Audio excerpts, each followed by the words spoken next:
Hello, good morning everybody. मैं Prakash Chandra Sahu, lecturer government higher secondary school Katna Kaltara Janjgir Champa, आज आपके सामने कक्षा 9वीं गणित के प्रश्नों को लेकर उपस्थित हुआ। कक्षा 9वीं गणित के इतिहास अध्याय के अंतर्गत पिछले समय हमने एकाधिकेन पूर्वेण विधि का अध्ययन किया। आज हम निखिलम विधि का अध्ययन करेंगे कि निखिलम विधि होता क्या है। निखिलम विधि, इस विधि से तब गुणा करते हैं जब संख्याएं आधार या उपाधार के निकट होती है। आधार या उपाधार, अब यहाँ पर प्रश्न उठता है आधार या उपाधार क्या है। आधार 10, 100, 1000 इस तरह आदि, ये है आधार। मतलब एक के आगे 0, 1 0, 2 0, 3 0 ऐसे इस तरीका से आएगा, वो है आधार। उपाधार 20, 30, 40, 50, 60, 70, 80, 90, फिर 200, 300, 400 इस तरीके से आता है, वो है उपाधार। एक के छोड़ अन्य अंक 2, 3, 4 उसके बाद 0 लगते जाएगा, वो संख्या कहलाती है उपाधार। अब आधार और उपाधार तो ज्ञात हो गया, उसके बाद हमको क्या करना पड़ेगा, आधार से विचलन निकालना पड़ेगा। आधार से विचलन कैसे निकालते हैं, देखिए। पहला है सर्वप्रथम 10 की घात के रूप में आधार ज्ञात करना चाहिए। पहले 10 की घात के रूप में आधार ज्ञात करना चाहिए जो दी गई संख्या के निकट हो। दूसरा है, यदि दी गई संख्या आधार से बड़ी है तब उस संख्या से आधार को घटाकर विचलन धनात्मक चिन्ह के साथ लिखते हैं। यदि दी गई संख्या आधार से बड़ी होती है तो संख्या से आधार को घटाया जाता है और विचलन को धन चिन्ह के साथ लिखते हैं। तो तीसरा है, यदि दी गई संख्या आधार से छोटी होती है तो संख्या को आधार से घटाकर चिन्ह ऋणात्मक चिन्ह के साथ विचलन को लिखा जाता है। ये है इसका विचलन। आगे हम इसी में प्रश्नावली के सवालों का अध्ययन करते हैं।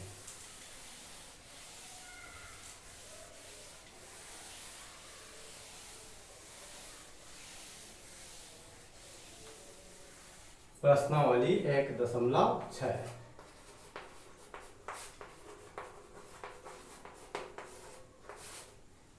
1.6 का प्रश्न क्रमांक दूसरा का अध्ययन करते हैं। दूसरा है 104 गुणित 102। इसको हम निखिलम विधि से हल करते हैं। इसके लिए संख्या और विचलन ज्ञात करना पड़ेगा। हम कॉलम बना देते हैं, संख्या 104 गुणित 102। इसमें हम सबसे पहले देखते हैं कि दी गई संख्या किसके निकट है, आधार के कि उपाधार। हम यहाँ देखते हैं 104, 102, ये दो 100 के निकट है। मतलब पहला आ जाएगा दोनों संख्याओं का आधार 100 है। उसके बाद दूसरा है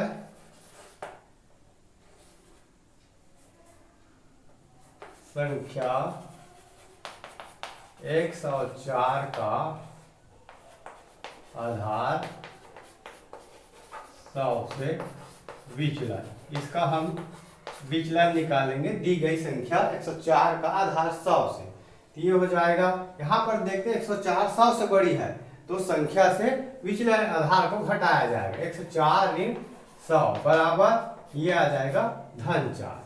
यहाँ पर हम चिन्ह के साथ लिखेंगे धन 4।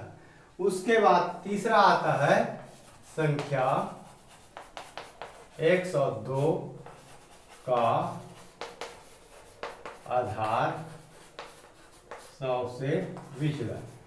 ये भी आधार से बड़ी है, ये हो जाएगा 102 ऋण 100 बराबर धन 2।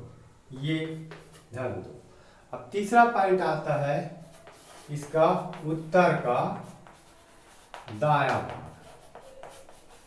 उत्तर का दायां भाग हल करेंगे। इन विचलनों का गुणा, उत्तर का दायां भाग होता है विचलनों का गुणा। विचलनों का गुणा। यहाँ पर धन 4 गुणित धन 2 बराबर धन 8। ये हो जाएगा धन यहाँ पर लिखने की जरूरत नहीं है 8।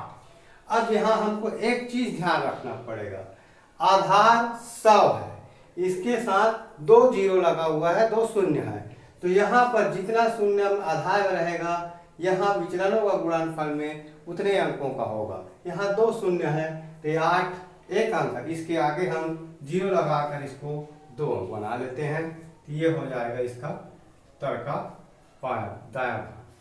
चौथा होता है अगला पॉइंट, उत्तर का बायां भाग। ये होता है एक संख्या धन दूसरी का विचलन या दूसरी संख्या धन प्रथम का विचलन। ये आ जाएगा पहली संख्या धन दूसरी का विचलन या दूसरी संख्या धन पहली का विचलन बराबर हो जाएगा पहली संख्या। देखते 104 धन दूसरी का विचलन 2 बराबर हो गया 106 या 102 धन 4 बराबर 106। यहाँ पर दोनों कंडीशन में आंसर सेम ही आता है, वही आता है। ये हो गया 106, तो बराबर हो जाएगा 10,608। ये आपका उत्तर है। इस तरीका से हल किया जाता है। पहले आधार निकालते हैं, आधार के बाद में विचलन निकाला जाता है, विचलन के बाद उत्तर का दायां भाग, फिर उत्तर का बायां भाग। इस तरीका से इसको हल किया जाता है। ये दोनों प्लस वाला था, इसी में हम एक माइनस वाले सवाल का अध्ययन करते हैं।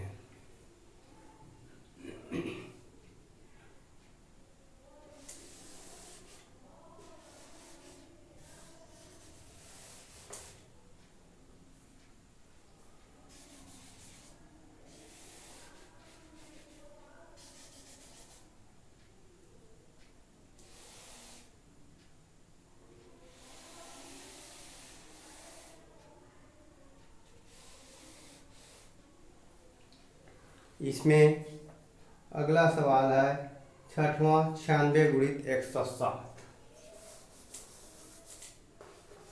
96 गुणित 107।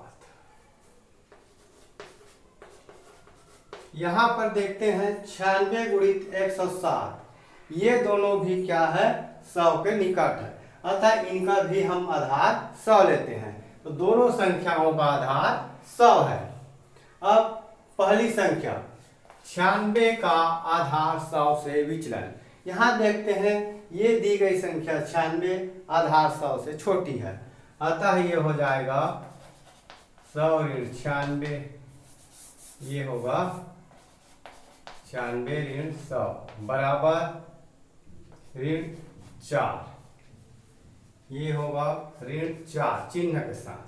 अब संख्या 107 का आधार 100 से विचलन, 107 ऋण 100 बराबर धन 7, ये आ जाएगा धन 7। उसके बाद उत्तर का दायां भाग, विचलनों का गुणा। विचलन है ऋण 4 गुणित धन 7 बराबर ये ऋण 28।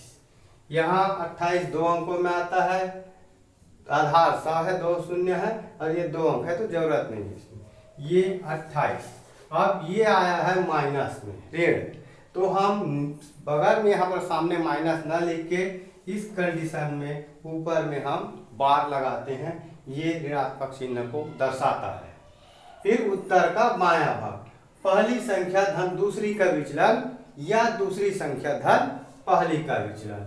देखते हैं पहली संख्या बराबर होगा 96 धन 7 बराबर 103 या 107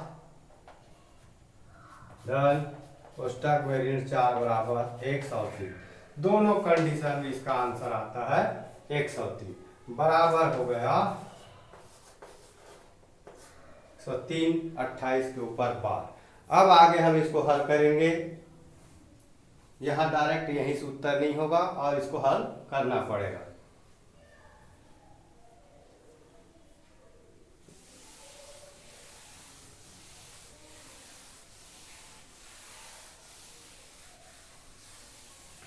ये हो जाएगा बराबर x और 3 12 28। अब आगे हो जाएगा x और 3 और 28 के जगह में 2 अंकों है, हम यहाँ पर लेंगे 2 जीरो और -28 बराबर 10,272। ये इसका उत्तर होगा। माइनस आता है तो उसके जगह जीरो रख के इसको सॉल्व किया जाता है, थोड़ा सा हट के है, इस तरीके से इसको हम सॉल्व करेंगे। ये है निखिलम विधि के अंतर्गत सवालों का हल। यदि आप लोग मेरे चैनल को सब्सक्राइब नहीं किए हैं तो मेरे चैनल को लाइक कीजिए, सब्सक्राइब कीजिए, शेयर कीजिए, बेल आइकन को दबाइए, जिससे कि मेरा प्रत्येक वीडियो आप तक तुरंत ही पहुंच सके। धन्यवाद।